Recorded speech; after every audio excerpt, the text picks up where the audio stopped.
3, 4월 이제 수업에 대해서 이제 얘기를 해보면,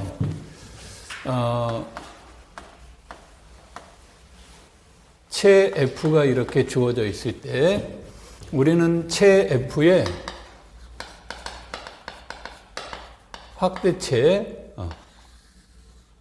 이제 공부하려고 하는 겁니다. 그러니까 수업의 목적이 K로부터 F를 상상하는 게 아니라 F로부터 K를 상상해서 이제 문제를 논의를 하는데, 우리가 여기에 부정원 X를 대입할 때 fx라는 모델이 나오게 되는데, 얘는 채가 되지 않더라 이런 얘기예요. 그래서 얘는 채는 되지 않고 얘는 유클리트 정역이 되더라. 그래서 유클리트 정역이 되면 다낭 이데알 정역이 되는데, 우리가 앞에서 나온 내용이 단위원을 갖는 가환환이 주어졌을 때 이데알 M이 R의 극대 이데알일 필요하고도 충분한 조건은 R 오버 M이 무엇이 되는 거다 했어요? 채가 되는 거다라고 한다고 그랬죠? 그래서 여기에서 무엇을 상상하는 내용들을 만드냐면, 얘네들을 채를 만들려고 하는 거예요. 채를 만들려고 하면 얘가 무슨 이데알이 돼야 됩니까? 극대 이데알이 되는데, 얘가 다낭 이데알 정역이라고 했으니까 얘는 요와 같이 생겼다라는 얘기가 나오겠죠? 그래서 요와 같은 내용이 이제 나오게 됐을 때, 우리는 이 문제에서 무엇을 생각해 보냐면, 이것이 어떤 조건이어야 되느냐, fx가. 그래서 이게 이제 뒤에서 얘기 나올 게, 우리가 이제 수업 4장에서 주로 관심을 갖는 것 중에 하나가, 얘가 f에서 인수분해가 되지 않는다. 그래서 이제 기압이라는 개념이 이제 얻어지게 되고, 그래서 얘가 만약에 n차 방식이라고 했다면, 그러면 이것의 모델은 n차로 나누었으니까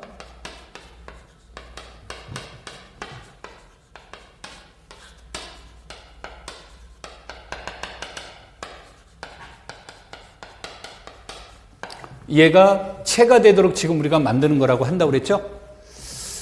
그래서 이 문장은 얘는 F를 포함하는 게 아니라 얘는 잉여류들의 모임이에요. 그래서 얘는 일종의 잉여류란 말이에요, 요게. 그러니까 잉여류가 되고 F는 원들의 모임이기 때문에 얘네들은 일반적으로 대소관계를 비교해 줄 수가 없어요. 그래서 무엇을 얘기를 하냐면, 얘가 0이었으면 좋겠다. 그러면 0이었으면 좋겠다라는 얘기를 이제 하기 위해서 우리는 fx의 근을 이제 찾는 문제를 논의해 보자야. 근을. 그래서 이 근을 대입시켜주는 모델이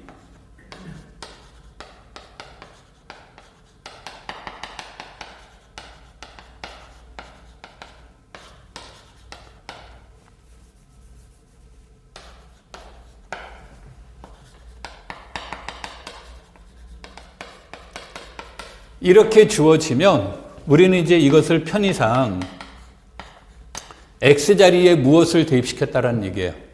알파를 대입시켰다라는 얘기로, 나중에 이제 이게 표현되다가 일반적으로는 이 둘의 뜻은 다른 거예요. 이것에서 얘네들은 등호는 일반적으로 안 되는데, 요 이론은 이제 등호가 되는 거예요. 일반적으로는 U와 R은 다른 건데, 그래서 이와 같은 얘가 주어졌을 때 이와 같은 것을 우리는 이제 상상해 볼 수 있다. 그래서 이런 것들을 만들어 보자. 그러니까 우리는 이 전체의 흐름으로 가는데 기본적으로는 극대 이데알이라는 것을 찾아낼 수 있어야 되겠고, 그래서 이제 극대 이데알이라는 것을 찾아내야 되고, 극대 이데알이라는 걸 찾으려면 얘가 뭐라는 것이 나와야 돼요? 기하이라는 것이 나와야 돼서 우리는 이제 4장에서는 여기에 포커스를 두는 거예요. 기하인지 아닌지 기하를 판별하는데 이제 초점을 두는 겁니다. 그래서 이런 거를 통해서 이와 같은 체를 만들어 볼 수 있다. 자, 그러면 우리는 이제 이게 기준이 다른데 어떤 기준이 있는 거냐면, 기하당식이 먼저 주어진 이후에 알파를 찾는 문제가 있고, 오케이? 또 하나의 관점은 알파로부터 기하당식 fx를 찾는 문제가 있는데, 기하당식 f가 있으면 무조건 알파는 존재해요. 오케이? 이거 다 이제 우리가 이론적으로 공부해야 될 내용들이야. 지금 내가 하는 말이 그거 안 배운 얘기들을 지금 하려고 하는 거예요. 이제 앞으로 해야 될 내용을. 그래서 얘가 기하당식일 때 반드시 근 알파는 존재를 해요. 그러니까 흐름이 이렇게 되는 건 굉장히 자연스러운 현상이에요. 근데 관점을 바꿔서 알파가 주어졌을 때, 알파가 얘가 먼저 주어졌을 때 알파를 근으로 갖는 기하당식이 존재하나요? 그러면 그거는 보증할 수가 없어요. 그러니까 알파에서 fx를 찾는 건 보증해 줄 수 없고, fx에서 알파는 무조건 찾아낸다. 단 내가 알고 있는 범위 내에서 찾을 수 있느냐 없느냐는 별개의 문제인 거예요. 근데 분명한 것은 있다야. 있다니까 우리는 그게 뭔지 모르지만 알파라고 놓고 내용을 다루려고 하는 거예요. 오케이? 그래서 이제 이 내용으로부터 이러한 근이 있습니까? 없습니까의 문제로 넘어가는데, 그럼 근이 있을 수도 있고, 알파를 근으로 갖는 다항식이 존재할 수도 있고, 존재하지 않을 수도 있다 그랬잖아요. 그렇죠? 그래서 존재하는 경우를 우리는 대수적이라는 말을 표현을 써요. 이렇게 존재하지 않을 때 초월적이라고 이렇게 이름을 붙입니다. 오케이? 그러면 존재하지 않는 경우는 우리가 여기에서 논의를 하지 못해요. 그러니까 실질적으로는 얘는 안 하고 주로 무엇을 주인공으로? 대수적인 거를 주인공으로 하는데, 이 전체 이론에서 중요한 게 뭐냐면요, 이 f에 따라서 요 fx가 기하이 될 수도 있고 가역이 될 수도 있어요. 그러니까 다항식에 얘는 기하당식입니다라는 이름이 없는 거예요. 체 f에 따라서 기하도 될 수 있고 가역도 될 수 있는 거예요. 즉 인수분해가 될 수도 있고 안 될 수도 있는 거예요. 예를 들어서 쉬운 예로 해보죠. x제곱 플러스 1이라는 게 있어요. 이렇게. 그러면 얘는 실수에서 보면 인수분해가 안 되죠. 그런데 얘는 복소수에서 생각하면 얘는 x 플러스 i, x 마이너스 뭐가 돼요? i가 되는 거죠. 그 다음에 z2에서 보시면 쟤는 x 플러스 1의 제곱이 되는 거죠. 얘 전개하면 2x는 0이 되는 거니까. 그러면 f에 따라서, 요 내용에 따라서 얘네들은 인수분해가 된다와 인수분해가 되지 않는다. 이 말을 이제 우리는 기하이냐 가역이냐라는 말로 표현 쓰는 거예요. 그러니까 이 내용에 따라서 기하도 될 수 있고 이 내용에 따라서 가역도 될 수 있는 거예요. 그런가 하면 요 파이라는 것이 있는데, 얘는 유리수에서 뭐라고 우리가 불러요? 우리가 초월수라고 뒤에 숫자가 붙잖아요. 초월수. 많이 들어봤죠? 파이, 자연대수, 이런 것들은 전부 다 우리 그 고등학교 다닐 때 전부 다 뭐라고 배웠습니까? 초월수라고 배웠잖아요. 그런데 얘가 실수에서는 대수적이 돼요. 그러니까 이 내용들도, 이 원소들도 우리가 어디에서 논의하느냐에 따라서 다 달라져요. 그래서 그래서 내가 무슨 말을 강조하는 거냐면 채론에서는 절대 답안지에 이 단어를 빼먹으면 안 되는 거예요. 요 뒤에 있는 내용을 물어봤다 하더라도 분명히 답안지에 어디에서 이런 말이 나오는 거예요. 그래서 이건 습관적으로 여러분들이 습관적으로 반드시 뭐다? 쓰는 것을 얘기를 하는 거고, 그 다음에 내가 앞에서도 얘기를 했듯이 F라고 하는 것은 여기에서 무엇을 지칭하는 거예요? 개수를 지칭하는 거죠. 그리고 실제로 논의하는 것은 여기에서 논의하는 거예요. 그러니까 이 말은 이 다항식이 주어지면 이 다항식의 소속은 F가 아니라 이 다항식의 소속은 어디인 거예요? fx죠. 그러니까 이 말은 fx에서 얘는 기하기예요 라는 말을 쓰는데, 그 말을 쓰는데 개수가 전부 다 어디에 있다야? 개수는 f의 원소라는 얘기죠. 라지 f에.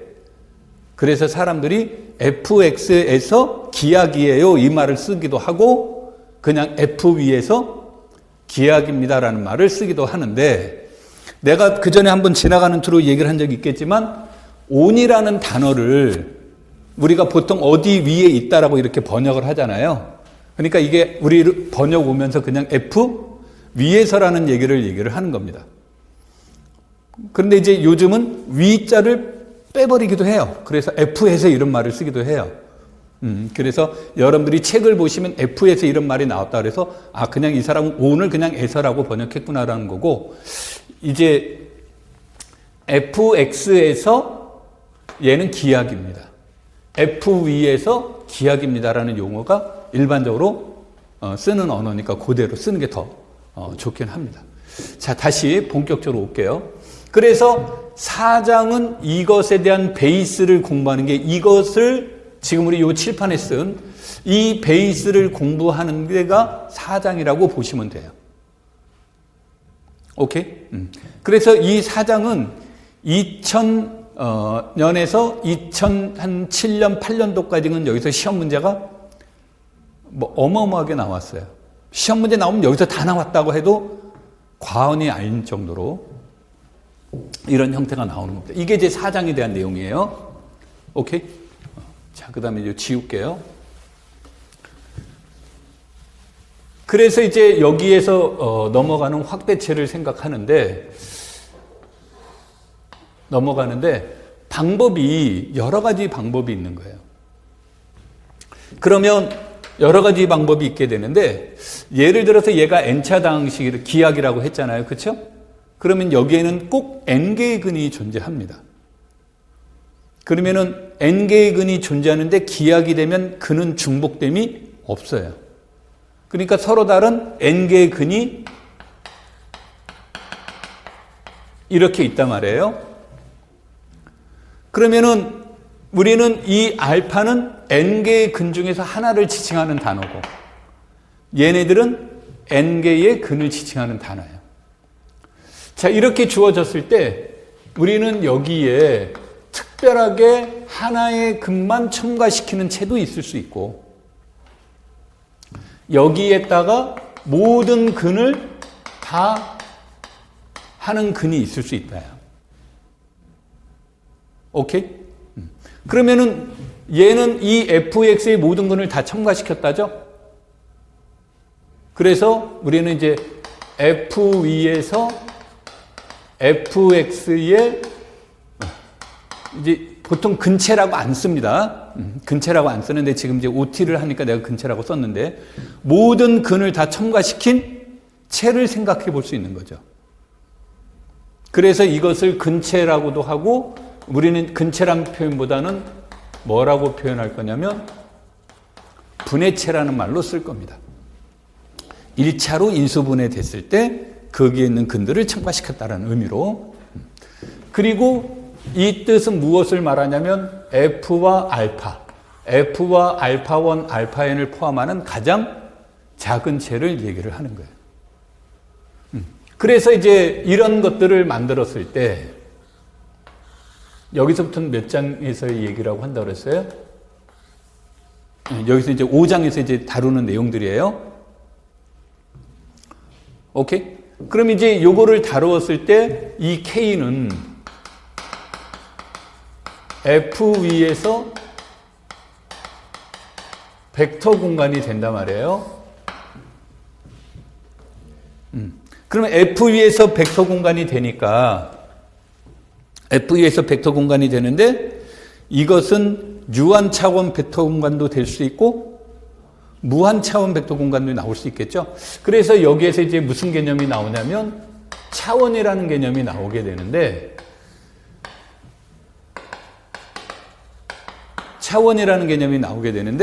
이 차원이라는 개념이 선형대수에서의 차원의 뜻인 것은 맞는데 조금 선형대수에서 말하는 차원과는 다른 특별한 성격을 지니고 있어요. 그러다 보니까 선형대수적 사고로 문제를 다루었다가는 여기에서 성립하지 않는 이론들이 나오는 거예요. 그래서 이제 사람들이 그럼 우리 차원이라는 단어를 쓰지 말고 이런 모든 배경에는 얘네들을 가지고 있다. 요 다항식. 그래서 이 다항식에 무엇과 연관성이 있냐면 차수와 연관성이 있어요. 내가 연관성이 있다고 그랬지 동일하다고 말한 적은 없습니다. 근데 이 연관성이 굉장히 강해요. 그래서 사람들이 이것을 차원이라고 하지 말고 표기법을 바꿔버리는 거예요.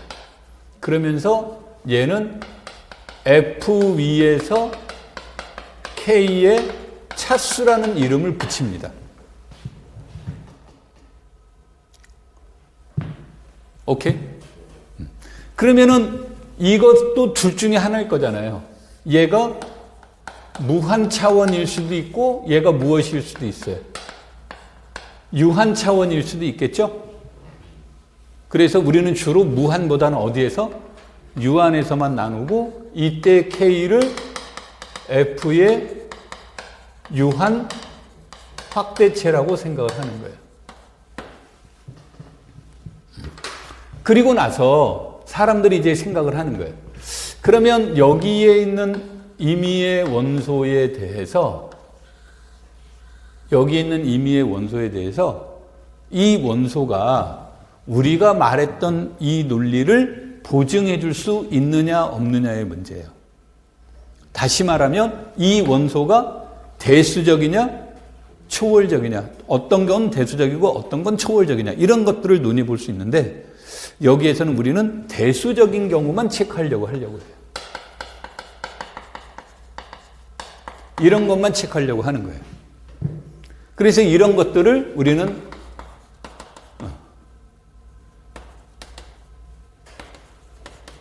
무엇이라고 명명한다? 대수적 확대체라고 명명을 하는 거예요. 그래서 여기까지는 2010년도까지는 여기까지는 시험 범위로 본 거예요. 뭐 정해진 건 아닌데 여기까지는 본 거예요. 그러면서 이제 요 이후로 그러면 이제 사람들이 무엇에 대해서 고민들을 이제 해보기 시작하냐면 K와 F 사이에 또 체는 없을까? 이런 거예요. 그러면 체는 없을까? 있을까? 있다면 몇 개 있을까? 어떤 모양일까? 어떻게 생겼을까? 이런 것에 대한 궁금증이 들어가기 시작한 거예요. 여러분 별로 안 궁금하죠? 이런 이제 궁금증이 있는데 결론적으로 말하면 모른다예요. 그러면 포기하면 되잖아요. 그렇죠? 근데 포기를 안 합니다. 그러니까 이 중간체의 성격을 스페셜한 경우는 알더라야. 일반적인 경우는 모르는데 그것에 대한 내용들을 우리가 체크한 것이 갈루와 확대체의 문제가 돼요. 그래서 이 갈루와 확대체를 체크하려고 그랬더니 이게 쉽지가 않더라는 거예요. 그러니까 갈루한지 아닌지를 체크하는 것 자체도 불편한 거예요. 그러면 이 불편함을 조금 더 쉽게 번역해 볼 수 있는 방법은 없을까? 이제 이런 거죠. 그래서 나오는 것들의 개념이 앞에서 말했던 분해체 또는 분리 확대체 이런 것들의 개념이 요구가 되는 거예요. 그러니까 이런 게 시험에는 나와요. 이런 게 이제 시험에는 나오기는 했는데 오해하시면 안 되는 건 얘가 주인공이 아니야. 여하튼 여기의 주인공은 여기가 되는 거예요. 4장의 주인공은 얘가 주인공인 거예요. 모든 이론적 배경이 되는 게. 그렇다면 마지막에 대한 주인공은 얘가 되는 거죠. 오케이? 그러면서 뭐 여기에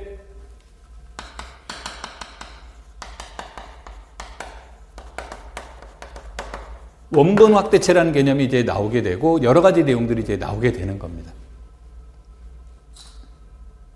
그러면 이 갈로아가 왜 좋은가 그랬더니 이 중간체의 문제는 무엇의 문제가 되냐면 갈로아군은 일종의 특별한 자기동용군이에요. 내가 억지로 특별한이라는 말을 쓴 거예요. 이제 자기동용군과 동요가 될 수도 있고 자기동용군의 부분군이 되기도 해요. 근데 일반적으로는 부분군이에요. 그래서 뭐 이 말하면 길어지니까 F 자기동용군이란 말이 나오는데 갈로아군이라는 개념이 나와요. 그럼 이 갈로아군의 부분군의 문제가 여기에서 말하는 무엇의 문제다? 중간체의 문제가 되는 거예요. 그러면 우리가 상식적으로 중간체를 구하는 것보단 무엇을 구하는 게? 부분군을 구하는 게 조금 더 쉽겠죠. 조금 더 쉽다고 그랬지 내가 무조건 쉬워요 말한 적은 없습니다. 상대적으로 쉽다라는 거지. 그래서 이 부분군을 통해서 중간체로 이제 넘어가는 거. 자, 그래서 이제 보통은 여기에서 대수론이 현대 대수가 여기서 이제 끝이 나는데 이게 시험 제도가 객관식에서 2차 시험이 논술형으로 나오게 되면서 그러면서 이제 사람들에 대한 내용들이 무엇에 대한 내용들이 나올 수 있냐면 이것의 문제를 차원의 문제로 번역을 하기 시작하는 거예요. 그럼 차원의 문제로 번역을 하니까 무엇에 대한 내용들을 얘기를 하냐면 무엇의 문제를 논의해 줄 수 있어요?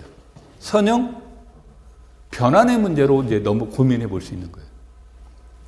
그러니까 얘는 메인 이론이 아니었는데 이 이론적으로 얘가 이제 성립이 되는 건데 이게 이제 대수에서 4점짜리, 5점짜리로는 어울리지 않는. 근데 20점짜리를 내려다 보니까 뭔가 확장성이 요구되고 그렇다고 해서 학부에서 안 배우는 이론을 낼 수는 없는 것이고 내기는 해야 되겠고 그러면서 선형대수 이론이 도입되기 시작하는 거예요. 오케이? 그래서 얘가 선형변환에 이제 문제가 나오게 되고 그러면 선형변환의 문제가 나오면 얘는 무엇으로 표현될 수 있어요? 행렬 표현도 나올 수 있고 그러면서 이것의 무엇에 대한 문제들이 나와요. 고유값, 고유.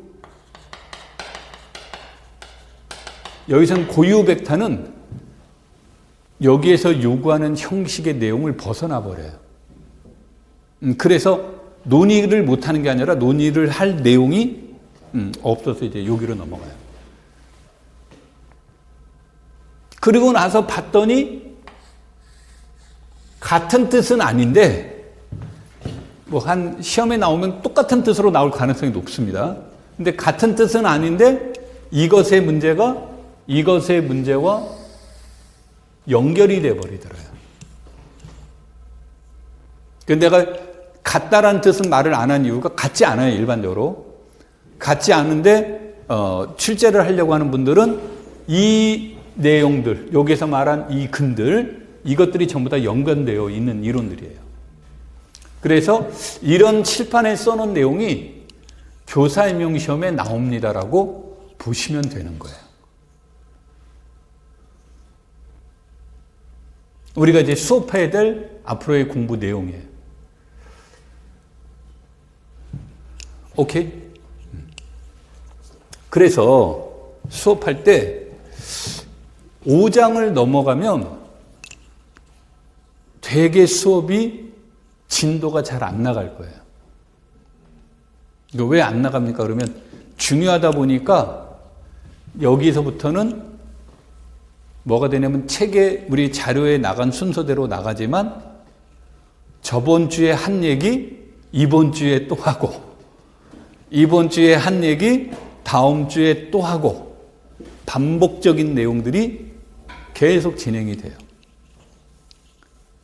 이건 내가 반복하고 싶어서가 아니라 이론이 반복적으로 나오게 되는데 보통 내가 짧은 시간 내에 강의를 해야 되면 딱 한 번만 하는데 시간적 여유가 있기 때문에 우리가 수업 내용에 그래서 저번 시간에 했죠가 아니라 한 얘기를 또 하고 하는 거예요. 왜냐하면 여기를 요 파트가 핵심 이론인 거예요. 그러니까 우리가 그 책으로 본다면 2, 3, 4, 5를 하는 건데 2, 3, 4, 5를 하는 건데 2, 3, 4보다 시험 문제가 더 많이 나와요.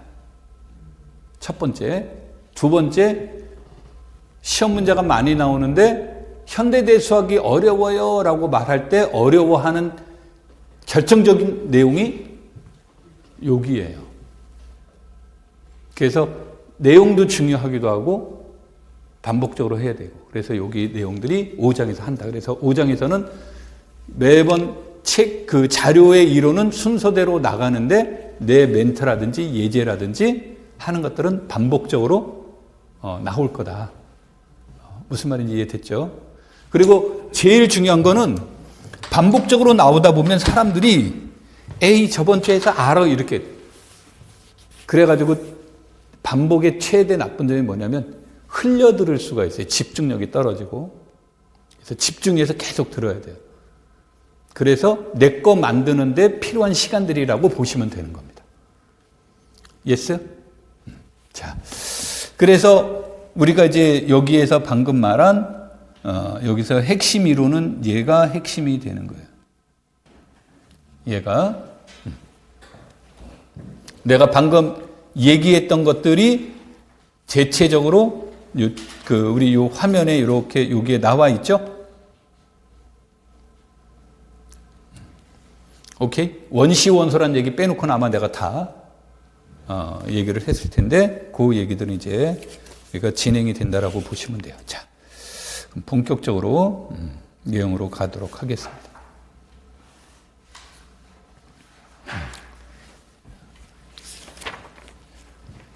4.1은 무슨 뜻으로 번역하시면 되냐면 4.1은 기억이 안 나요 그러면 정수 생각하시면 돼요. 4.1에 나오는 내용 잘 모르겠다 그러면 정수 생각하시면 돼요. 오케이? 그 다음에 이제 여기가 우리가 수를 가지고 하는 데가 아니기 때문에 즉 자연수, 정수, 유리수, 실수, 복소수라는 것을 하면 편안한데 추상적인 내용으로 들어가는 거예요. 그러니까 수가 아닐 수도 있는데 표현은 수를 쓰는 거예요. 그러다 보니까 말이 조금 어색할 수가 있습니다. 그래서 그냥 수업할 때 나도 모르게 수 개념처럼 설명을 할 거예요. 이해하기 쉽게. 자, 먼저 우리가 이제 계속 해야 될 내용이지만 단위원을 갖는 가완안이라고 되어 있는데 이것에 대해서 이때 A가 B를 나눈다를 어떻게 정의를 할까? 이거는 안 쓸게요. 요거는 이 표현은 A는 B를 나눈다 이렇게 이제 번역하는 겁니다. 그러면 이것의 뜻은 뭐를 말하냐면 적당한 원소 C가 존재를 해서 B는 A, C의 꼴로 표현될 때 이때 A는 B를 나눈다라고 얘기를 하자는 얘기죠. 그래서 이것을 A를 B의 약수 또는 인수다라고 얘기를 하는데 수라면 약수라는 말이 맞는 거고요. 일반적으로는 인수라는 말을 쓰게 되는데 그냥 우리는 여기에서 구분 안 하고 그냥 약수, 인수 이렇게 쓰겠습니다. 그러면 이러한 C가 존재하지 않으면 우리는 A는 B를 나누지 못한다라고 얘기를 하는 겁니다. 자, 이것도 내용에 따라 이제 달라지는데요. 자, 정수에서 보시면 2는 5를 나눌 수 없죠. 근데 유리수에서 보시면 2는 5를 나누어요. 그러니까 어디에서 얘기하느냐에 따라서 나눈다와 나누지 못한다라는 말은 이제 바뀌어지는 거죠. 자, 그런데 R에 단원이 존재를 할 때 단위원을 갖는 가관하니까 단원은 무조건 존재하겠죠? 그러면 A가 B를 나누고 B가 A를 나누면 이때 A와 B를 우리는 뭐라고 표현하냐면 동반원입니다라는 말을 써요. 그러니까 이거를 동반원이라고 표현하는 분들도 있고 이거를 우리가 이런 거죠. B는 A 곱하기 U 단원이라고 하자야. 그러면 이 문장은 A가 무엇을 나누는 거 맞아요? B를 나누는 거고 단원이라고 했으니까 이렇게 표현이 되겠죠. 그러면 얘 C가 있는 거니까 B는 또 무엇을 나눠요? A를 나누죠.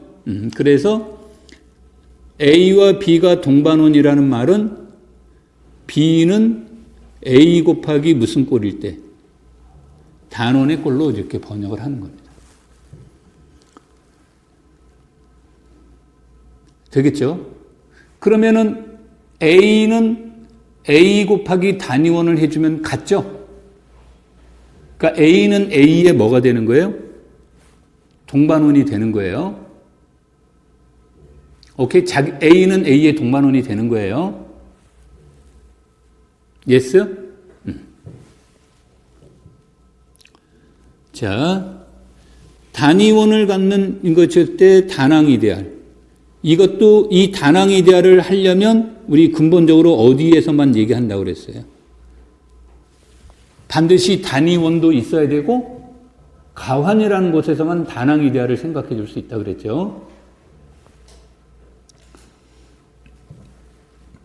내가 여기서 이 말을 되게 싫어하는데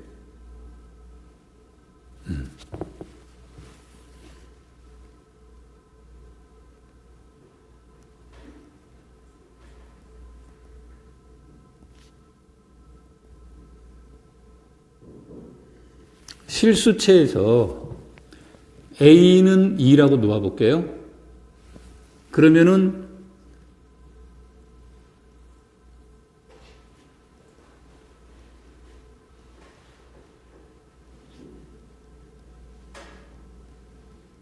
순환 부분군을 생각하면 얘네들은 어떻게 생긴 거예요? 이렇게 생긴 거죠. 그렇죠?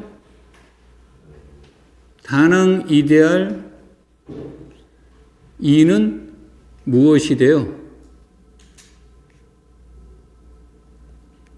얘죠?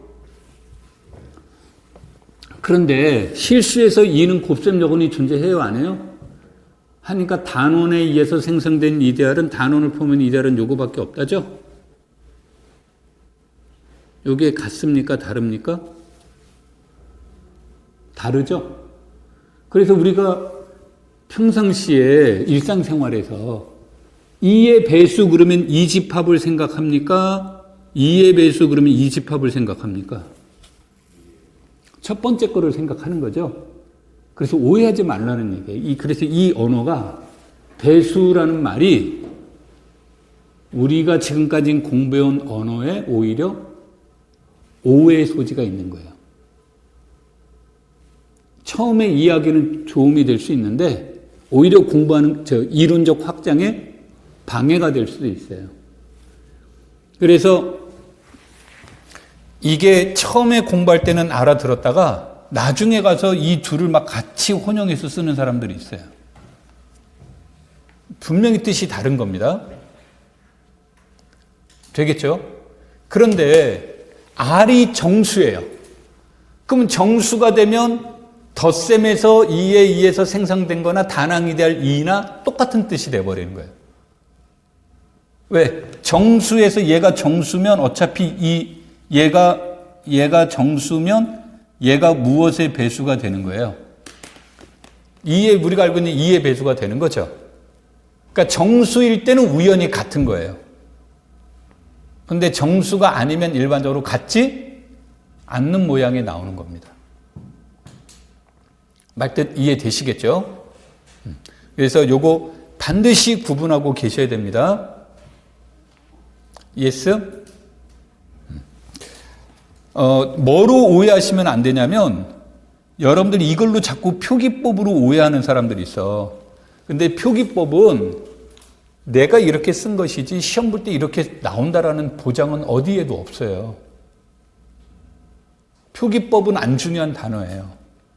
그러면은 시험 볼 때 출제위원이 어떤 뜻으로 쓰는지 어떻게 합니까? 그럼 출제위원들이 반드시 이런 단어를 써줘요. 순환 부분군이라든지 또는 뭐다? 단항 이데알이라든지 단항 이데알을 주 이데알이라고도 한다고 그랬죠?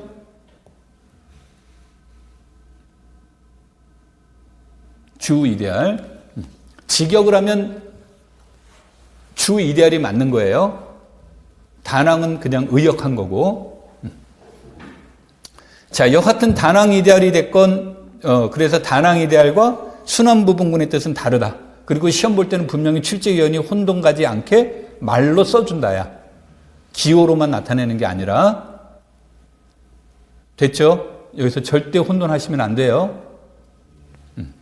자, 그러면 정수는 무엇이 되냐면 정수는 아까도 말한 단항 이데알 정역이고 그리고 여기서의 단원 집합은 1과 몇 밖에 없다. 마이너스 1밖에 없기 때문에 정수에서의 동반원은 정수 A에다가 단원을 곱한 거라고 그랬으니까 A와 마이너스 A 두 개만 존재하는 것이 되겠죠. 오케이? 자, 그래서 이 기호는 여러분들이 우리가 앞에서 얘기했던 정수처럼 생각하시면 됩니다. 그런 뜻인 거고요. 앞에서 얘기한 게 요거였죠.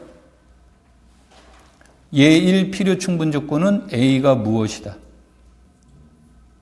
A가 단원이더라 이런 뜻이죠. 그래서 단원을 갖는 이데알은 이런 거밖에 없습니다. 라는 뜻이고 이 말은 A와 단원과 단위원은 항상 무슨 관계? 얘가 단원이면 단원은 1 곱하기 U로도 표현되고 1은 U 곱하기 U의 인버스로도 이렇게 표현이 되겠죠. 그렇죠? 다시 말해서 A에다가 얘가 여기에 주어지면 얘가 U가 주어지면 U에다가 단위원을 곱해준 것이고 또 이렇게 표현되면 U에다가 단원을 곱해준 게 1이 되니까 얘와 얘는 무슨 관계가 된다. 그래서 단원과 단위원은 항상 뭐다? 동반원이에요. 그러면 여러분들이 머릿속에서 그림을 그릴 때 여기 머릿속에서 하지 말고 쉬운 데서 얘기해 보죠. 여기에서 단항 이데알 요 그림만 보죠. 그러면 얘는 2에 2에서 생성된 단항 이데알하고 1에 2에서 생성된 단항 이데알하고 여러분은 머릿속에 어느 게 더 쉽게 머릿속에 들어옵니까? 단원보다는 단위원이 좀 쉽게 들어오죠. 그래서 사람들이 일반적으로 단위원을 많이 쓰지 단원을 많이 쓰지는 않아요. 그런데 이게 표현에 따라서 꼭 이렇게도 표현될 수 있다야. A가 무엇으로? 이론적으로는 단원이라는 거예요. 표현할 땐 단위원이 표현이 좋지만 이론적으로는 단원에 대한 개념으로 설명이 되는 거예요. 오케이? 그 다음에 얘가 요 안에 들어갔다라는 얘기는 B가 요 안에 들어갔다라는 얘기고, 이 말은 적당한 원소, 여기서 D니까 D라고 쓰죠.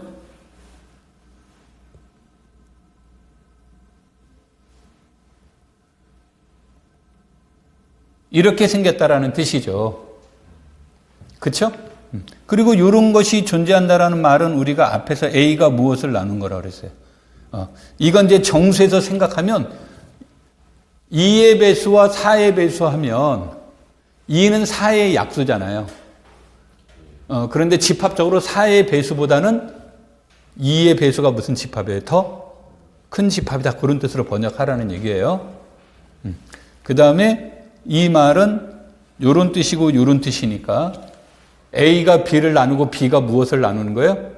A를 나누니까 A와 B는 동반원입니다. 라는 뜻으로 번역하는 거죠. 오케이? 그 다음에 우리는 이제 여기서 암묵적으로 A는 무엇을 나눈다? 모든 원소는 영원을 나눕니다. 라는 뜻으로 우리가 이해하고 있으면 되겠습니다. 오케이?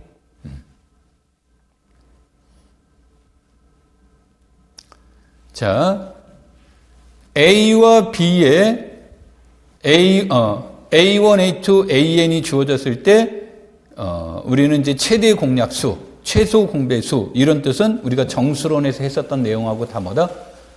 동일하게 번역하시면 됩니다. 이런 뜻이에요. 그래서 우리가 정수에서 무엇이 됩니까? 정수에서 AX 플러스 BY는 1인 정수의 XY가 존재할 필요하고도 충분한 조건은 A와 B의 최대 공약수가 몇이다? 1이다죠? 그래서 AX 플러스 BY는 1인 해 XY가 존재할 필요 충분 조건은 A와 B의 최대 공약수가 몇이다? 똑같이 되는 거예요.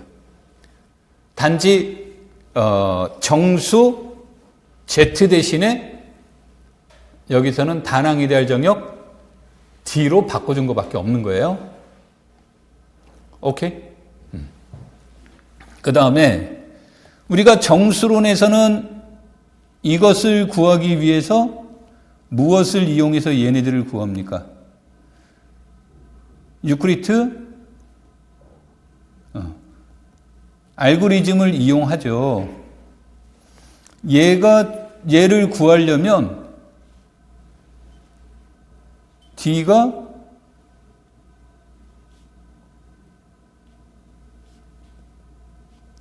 유클리드 정역일 때 유클리드 무엇을 이용할 수 있다? 알고리즘을 이용할 수 있는 거예요. 그러니까 이것을 이용하려면 다낭 이데알 정역이 아니라 무엇일 때만 유클리드 알고리즘일 때만 이용하는 거예요. 그러니까 일반론적으로는 이거 이용 못해요. 그래서 아까 다시 이쪽으로 올게요. F가 체이면 내가 다낭 이데알 정역이 주인공인데도 불구하고 왼쪽에다 뭐를 써놨어요. 유클리드 정역이니까 다낭 이데알 정역입니다라는 말이 들어갔죠. 그럼 이제 이런 경우는 얘가 나눗셈 정리를 이용할 수 있다는 얘기예요. 그럼 나눗셈 정리를 이용할 수 있다는 얘기는 문제 해결에 있어서 유클리드 알고리즘을 이용해 줄 수 있다가 되는 거예요. 그러니까 유클리드 알고리즘을 이용합니까? 안 합니까의 핵심적인 내용은 나눗셈 정리를 이용할 수 있느냐 없느냐의 문제가 되는 거예요. 오케이? 어려운 말로 유클리드 정역이지만 유클리드 정역이 아니래도 나눗셈 정리를 쓸 수만 있으면 무조건 뭐가 된다야? 유클리드 알고리즘을 이용하는 거예요. 예스.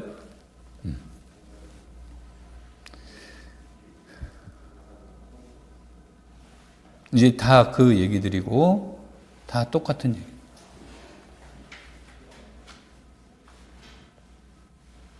자, 내가 이제 4.1은 1, 2월에 마지막 시간에 내가 강의를 했던 내용입니다. 간단하게 지금보다 조금 더 간단하게 얘기는 했지만 오케이? 그 다음에 연습 문제도 아마 하나 정도는 얘기를 했던 내용이었기 때문에 여기에서는 이 정도로 하고요. 복습 개념이었습니다. 그래서 50%는 복습이었고 50%는 OT였고요. 자, 지금부터 이제 본격적으로 다항식환으로 넘어가서 보도록 하겠습니다. 이거 지워도 되겠죠?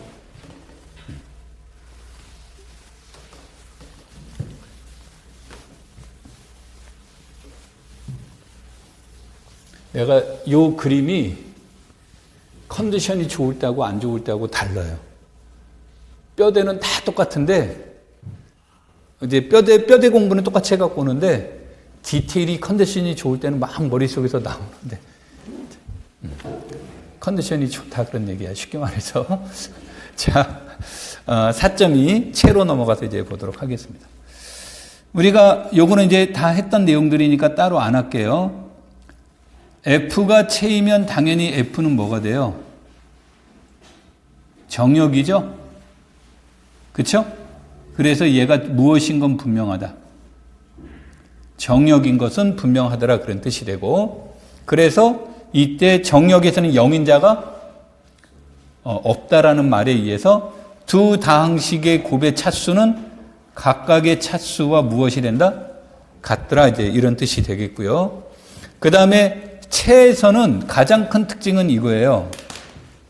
예를 들어서 채에서 fx가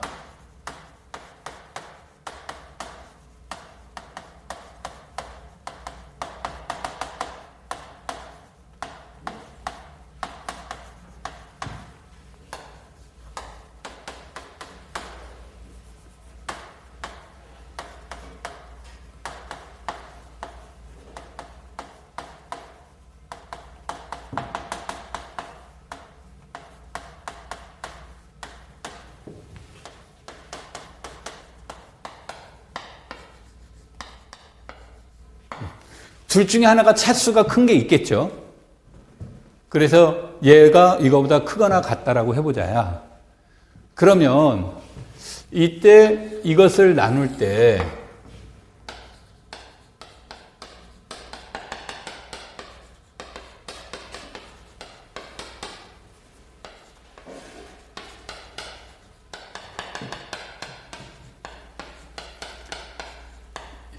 이런 거 증명하면 나중에 거의 폭망해요. 그냥 뜻만 알고 있으면 돼. 그러면 최고차끼리 해야 되는데 여기에서 물론 여기에서는 당연히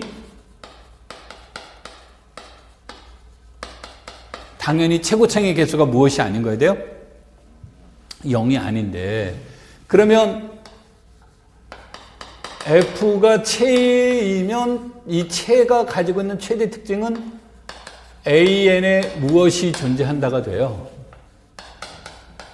곱셈 역원이 존재하는 거죠.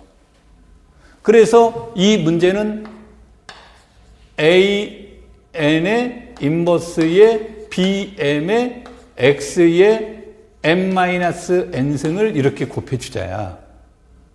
그러면 요게 곱해주면 여기는 다른 거는 안 보고 첫째만 요거 최고차만 보면 최고차는 뭐가 돼요? BM의 XM. 다른 거는 어떻게 이제 변화될 테니까. 이렇게 될 거잖아요. 그쵸? 그러면서 이것의 차수가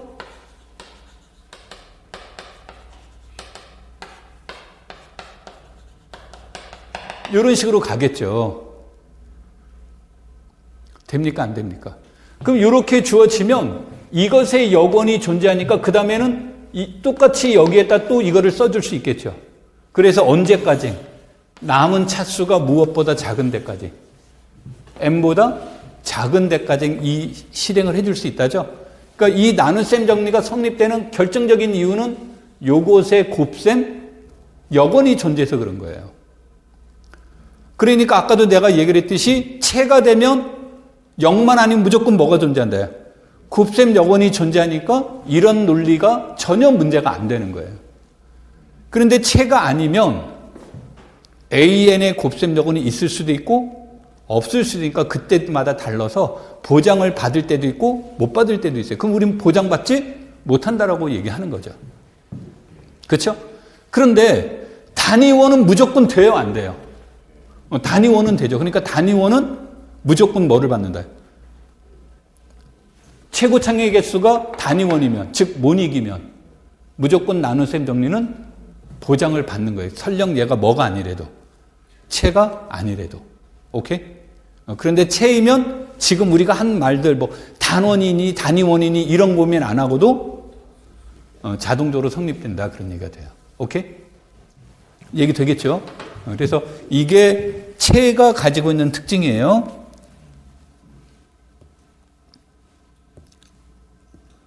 자, 그래서 우리는 체에서만 보장을 받는 거다 그랬습니다. 그래서 이렇게 나누면 목과 나머지가 되는데 나머지의 차수는 GX, 여기서 이제 우린 칠판에서 내가 G와 F를 바꿨는데 칠판에서는 G와 F를 바꿨는데 되는데 여기에서는 이 표현을 이렇게 안 쓰고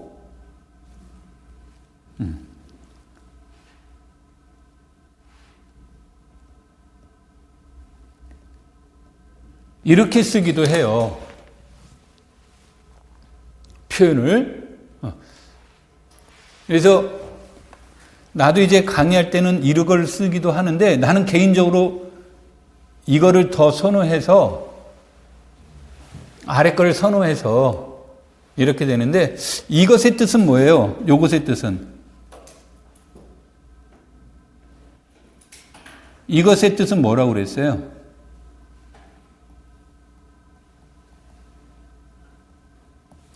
차수가 0이란 얘기는 RX가 0이 아닌 상수라는 뜻이죠. 그리고 우리가 0의 차수는 뭐라고 한다고 그랬습니까?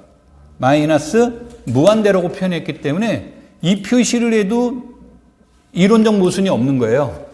그러니까 간결하게 따지면 별표한 게 훨씬 더 간결하죠. 표기법은. 그렇죠? 그래서 여러분들이 잘 안 되겠다 그러면은 별표 표시를 하셔도 돼요. 많은 책들이 별표 표시한 걸로 이렇게 쓰기도 합니다. 근데 이제 나는 요거를 쓰는 게 이론적으로 뭔가 난 강의하면서 설명하려다 보니까 빨간색으로 맨 위에 있는 것처럼 쓰게 되면 또 케이스 바이 케이스로 설명해야 되는 이중적 설명이 들어가서 나는 이중적 설명하기 싫어. 그래서 나는 이제 지금 요 색칠한 부분으로 나는 개인적으로 이걸로 설명하지만 답안지는 이게 더 깔끔하고 여러분들이 공간도 이게 덜 차지하게 될 거예요. 무슨 말인지 이해되겠죠? 그러면 저렇게 쓰지 그랬는데 아까도 얘기했듯이 강의하다 보니까 저 빨간색으로 쓴 게 이제 나중에 불편할 때가 있더라고. 이건 강의 때문에 그런 거예요. 오케이? 그래서 다항식 체가 F가 체이면 다항식화는 나눗셈 정리가 성립이 된다가 돼요. 됩니까?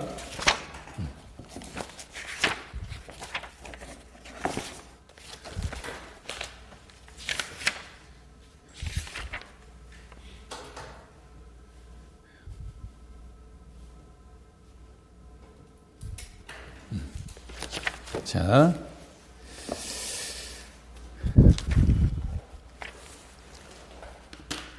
지금부터 하는 내용은요, 여기 자료에도 없고, 내가 1, 2월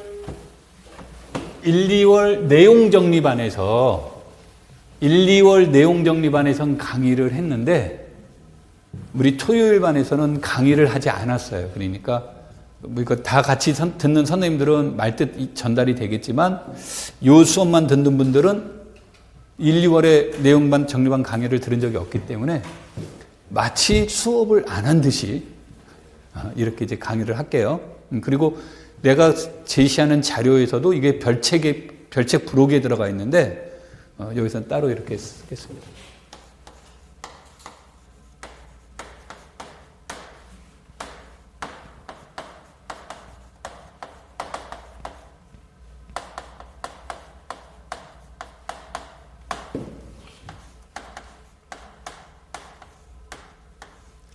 그래서 유크리트 정역은 이제 수업할 때마다 내가 ED라고 이렇게 쓰겠습니다.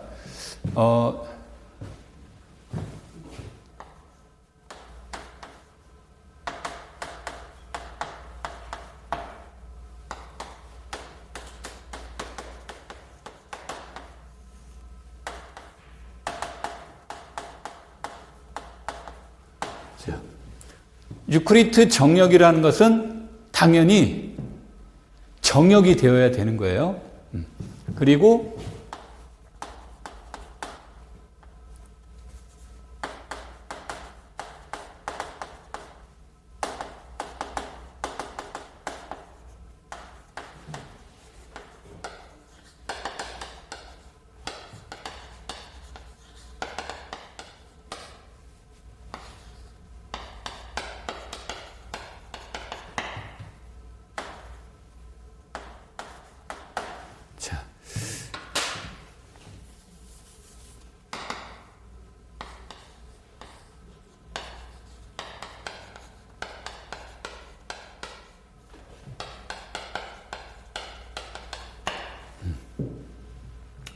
자, 이거를 이제 한글화 시킨 분들은 이거를 유크리트 함수라는 이름을 많이 붙여요. 그런데 보통 원소에서는 유크리트 펑션이라는 단어 안 쓰고 이밸류에이션 펑션이라는 말로 이렇게 씁니다. 자, 그래서 R에서 어디로 가는 거? 음이 아닌 정수로 가는 세타라는 함수가 존재해야 되는데 다음과 같은 세 가지 조건을 만족해야 돼요. 그래서 첫 번째로 세타 A가 0이 되는 경우는 A가 몇일 때만? 0일 때만. 그러면 저 말은 A가 0이 아니면 함수값은 무조건 자연수가 되어야 되는 거죠. 그렇죠? 두 번째, 임의의 두 원소.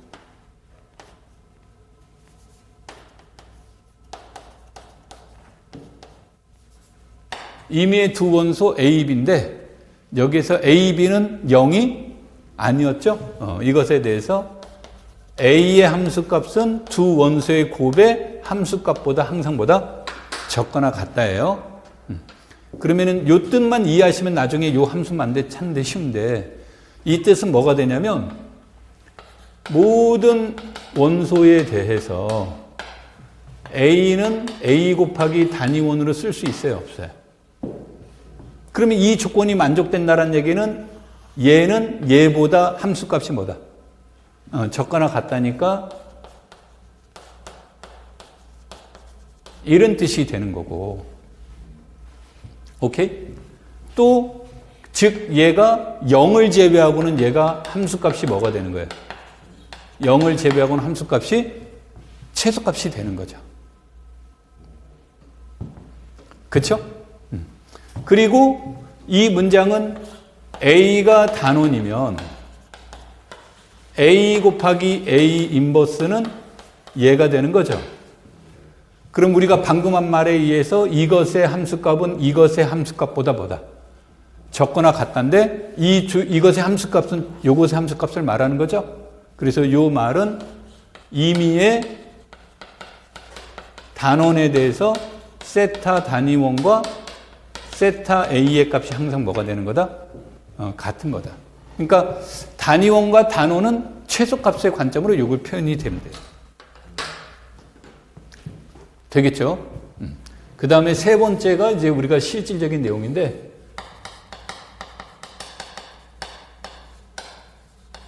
나눗셈 정리가 돼서 임의의 원소 A, B에 대해서 A가 무엇이 아니냐, A가 0이 아니면 B는 이렇게 된다가 돼요. 나눗셈 정리가 되는데 이때 이 말은 이것의 값은 무엇보다 적다예요? 얘보다 적은 것이 돼요. 오케이? 그래서 아까 내가 이거를 이렇게 써도 되고 내가 뭐라고 쓰기도 한다 그랬어요.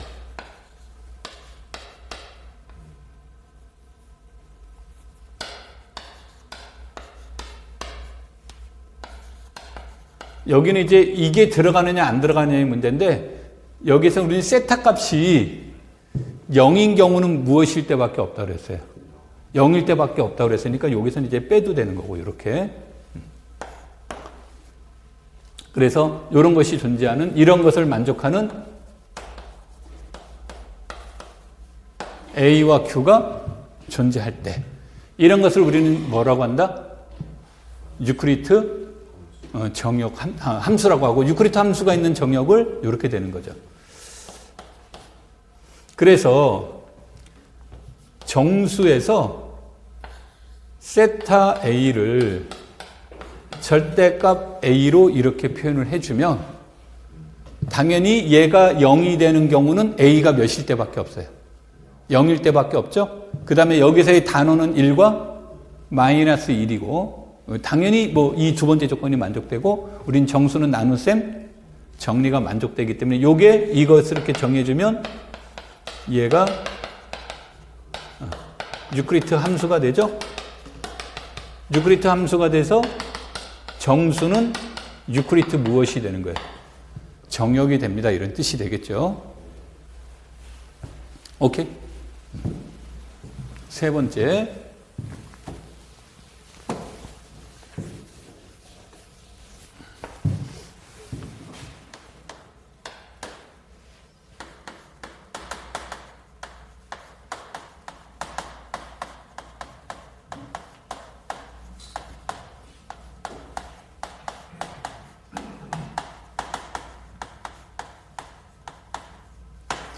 얘는 정역이 된다고 했죠. 그리고 세타를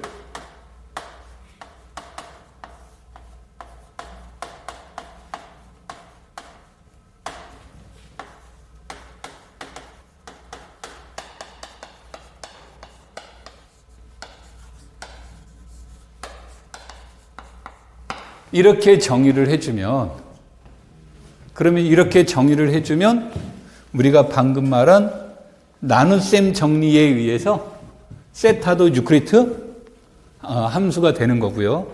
여기서는 이제 형식적으로 얘는 뭐로 받아들이는 거예요? 2의 마이너스 무한대는 0인데 0의 차수는 마이너스 무한대라고 한다고 그랬죠. 그래서 이렇게 정의를 내려주면 이때 세타는 뭐가 된다? 유클리트 함수가 되는 거예요. 여기가 음이 아닌 정수잖아요.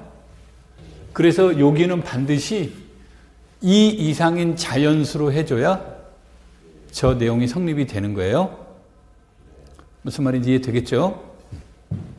그러니까 3을 써도 되고 4를 써도 되고 5를 써도 되고 해도 되는데 제일 작은 숫자가 2니까 그냥 2 쓰는 거예요. 자, 그래서 얘는 유클리트 함수이므로 fx도 유클리트 무엇이 돼요? 정역이 됩니다. 라는 뜻으로 이렇게 표현이 되는 겁니다. 되겠죠? 이제 이 말을 하려고 하는 건 동그라미 4번 때문에 그러는 건데, 아니, 괄호 4번 때문에 그런 건데, 나도 모르게 이제 이 4번 얘기가 수업할 때마다 튀어나올지 몰라요. 그래서, 요 얘기를 해주면,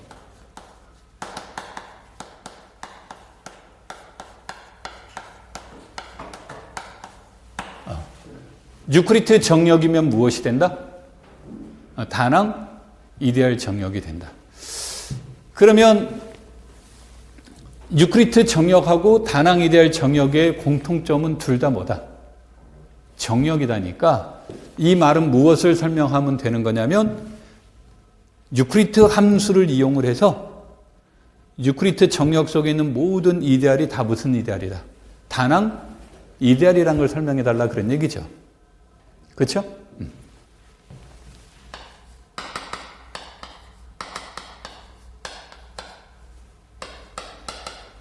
I라고 쓸게요.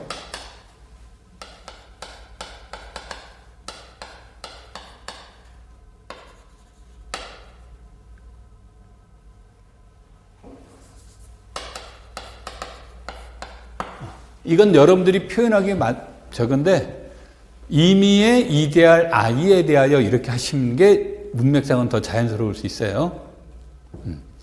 그러면은 이런 문제를 풀 때는 자명한 것과 자명하지 않는 것으로 나누는데 이제 요 문제는 취향의 차이가 있어서 일반적인 이론은 이거예요.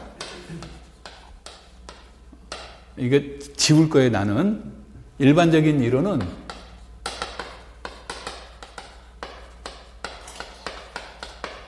자명한 이데알일 때와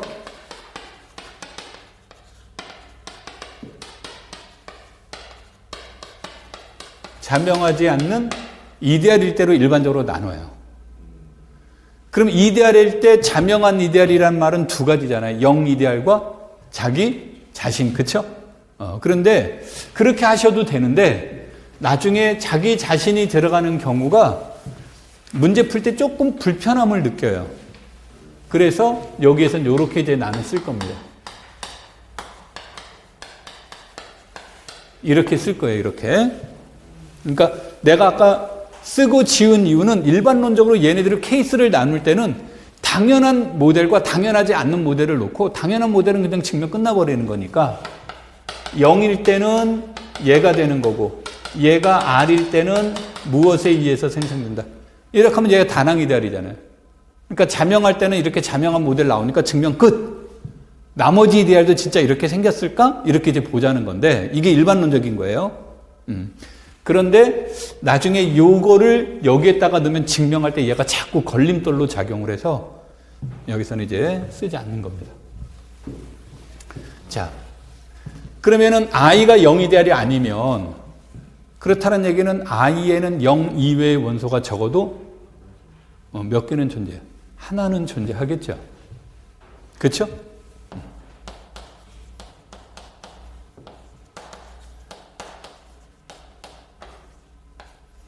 이게 존재하겠죠. 그럼 우리의 수업의 목적이 뭐냐면 다낭 이데알입니까? 그러니까 이 A가 저 A란 뜻은 아니고 다낭 이데알이라니까 이렇게 생기기를 우리는 바라고 있는 거죠. 그렇죠? 그래서 생성한다라는 말 속에는 일반적으로 그런 말은 없지만 최소라는 개념이 있어요. 그럼 우리 유리수는 최소라는 말을 쓸 수 있어요? 없어요? 없죠. 정수는? 정수 있어요? 마이너스 무한대로 가는데 정수에서 최소라는 개념이 있어요? 없죠. 그런데 예를 들어서 마이너스 5 이상인 정수, 그러면 최소원 개념이 있어요? 없어요? 있는 거죠? 자, 그래서 우리는 이 문제에서 최소라는 개념을 끌고 가려고 해요. 그러니까 목과 나머지 약수와 배수 개념 넘어갈 때는 무조건 최소 개념이 들어가는 거예요. 그래서 나머지가 몇이 되도록 약수 배수 문제를 논의하려면 0이 되도록 해야 되는 거죠.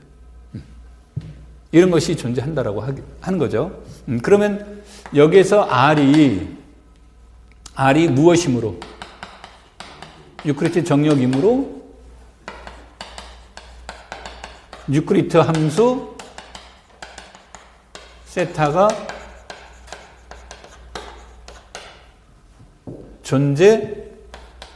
존재하고 A가 무엇이 아니므로 이것이므로 세타 A는 무엇의 원소가 되는 거예요?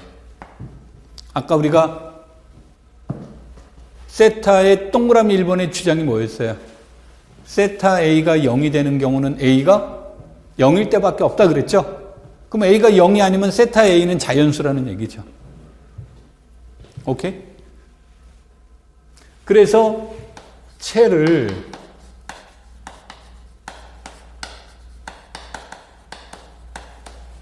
이거라고 놓으면 그런 거예요. 이거라고 놓으면 그러면 이런 원소가 적어도 하나 있다 그랬으니까 얘는 분명히 무슨 집합 아니에요. 공집합 아니죠? 존재함으로 그랬으니까 이거 공집합 아니죠? 그리고 이것의 값은 얘가 무슨 함수이므로? 유클리드 함수이므로 얘는 무엇의 부분집합이에요? 자연수의 부분집합이죠? 따라서 자연수의 무엇에 의해서? 정렬성에 의해서 채의 최소원이 최소원 세타 A가 존재하겠죠. 그렇죠? 이렇게 표현하셔도 되고 나중을 위해서 이 표현을 이렇게 써도 돼요.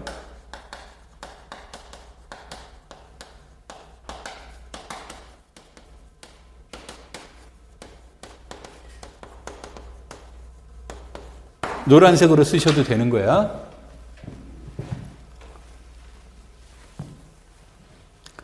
예스? 자, 그러면 A는 어디 소속이에요?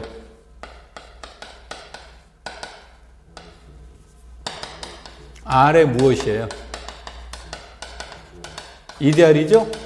그래서 다낭 이데알은 어디에 소속입니까? I의 소속이라는 거죠. 아까도 말했지만 최소라는 말을 끌고 온 이유가 얘를 끌고 온 이유가 이거를 희망해서 끌고 온 거예요. 그러면 우리는 이제 무슨 얘기를 해주면 증명이 끝나는 거예요? I에 있는 모든 원소가 다낭 이데알 A에 뭐다? 포함된다는 얘기를 해주려고 하는 거죠. 그렇죠? 우리가 정수처럼 생각하면 I에 있는 모든 원소는 A의 배수라는 말을 해주면 되는 거죠. 그러면 약수와 배수 얘기를 하려면 나눗셈 정리가 성립돼서 나머지가 몇이라는 얘기를 해주면 돼요. 0이 된다는 것을 설명해 주면 되는 꼴이죠. 그래서 두 번째, 임의의 원소 A에 대해서 무엇이 존재한다고 그랬냐면 R이 유클리드 정역이므로 여기에서 이미 세타 얘기가 나왔으니까요. Q와 R이라는 원소가 존재하는데 어떻게 되는 거? B는 AQ 플러스 R, 그쵸? 그러면서 세타 R은 무엇보다 작은 거? 세타 A보다 작은 거죠.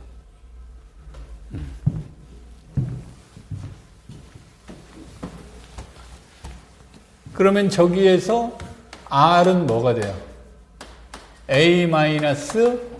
A-BQ이고 여기에서 A는 최초 어디의 원소였어요? 이거였죠? 그리고 I는 R의 무엇입니까? 이데알이니까 얘는 어디에 들어가는 거 맞아요? 여기에 들어가죠. 그쵸? 오케이? 자, 여기로 볼게요. I에 있는 원소들 중에서 세타의 값이 최소가 되는 것을 A라고 놓았죠. 그런데 세타 A보다 분명히 뭡니까? 세타 R이 세타 A보다 적죠. 그러면은 이 이론이 모순되지 않는 길은 딱 하나예요. 모순되지 않는 길은 딱 하나예요.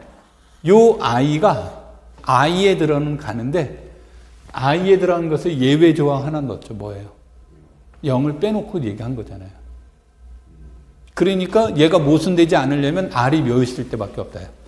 0일 때밖에 없다죠. 근데 이거를 글로 쓰려면 되게 지저분해질 수 있기 때문에 간단하게 여기다 표현 쓰는 거예요. 이것이고 세타 A의 무엇에 의해서? 최소성의 의해서 R은 무엇이어야 된다? 0이라는 얘기예요. 그럼 이 말은 즉 B는 A, Q가 되니까 얘는 어디에 들어가요? 단항 이데알 A에 들어가죠. 그러면은 I 속에 있는 모든 원소가 어디에 들어간 거예요? 단항 이데알 I에 들어간 거니까 이것만 문장으로 놓고 보면 이런 뜻이잖아요. 억지로 잘 안 보이게 쓴 거야. I가 단항 이데알 I에 들어가는 거잖아요. 그렇죠? 그래서 아까 요거 얘기할 때 반대 방향만 증명하면 된다고 그랬잖아요. 우리 반대 방향 증명이 됐죠. 그래서 이거 쓰고 따라서 같습니다 쓰려니까 불편한 거예요. 귀찮은 거야. 그래서 요거 생략해보고 따라서 I는 뭐가 된다? I는 A가 됩니다. 그래서 단항 이데알 정역이 됩니다라고 이렇게 명명을 하는 거예요. 되겠죠? 그리고 실제로 증명한 건 내가 요거를 증명한 거라고 했습니다. 실제 증명한 건. 자, 그래서 이제 우리가 지금 이 나눗셈 정리를 가지고 얘기하니까 여기에서 본다면 fx는 유클리트 정역이다. 유클리트 정역이 된다 그랬죠? 그리고 방금 한 주장에 의하면 유클리트 정역이니까 얘가 뭐가 된다? 이렇게 됩니다라고 합니다. 뒤에서 이 이론이 또 한 번 나올 거예요, 이게. 그러니까 지금 이제 내가 두 번을 증명하게 되는데 뭐가 되냐면 첫 번째로는 유클리트 정역이면 단항 이데알 정역이라는 걸 설명을 했죠. 그런데 이 책의 기본적인 이론은 여기서 유클리트 정역이 안 나와요. 유클리트 정역이 안 나오니까 그냥 바로 단항 이데알 정역이라는 걸 바로바로 증명해야 되는데 기본 원리는 똑같아요. 여기서 나눗셈 정리가 이제 활용이 되는 겁니다. 자, 좀만 쉬었다 할까요?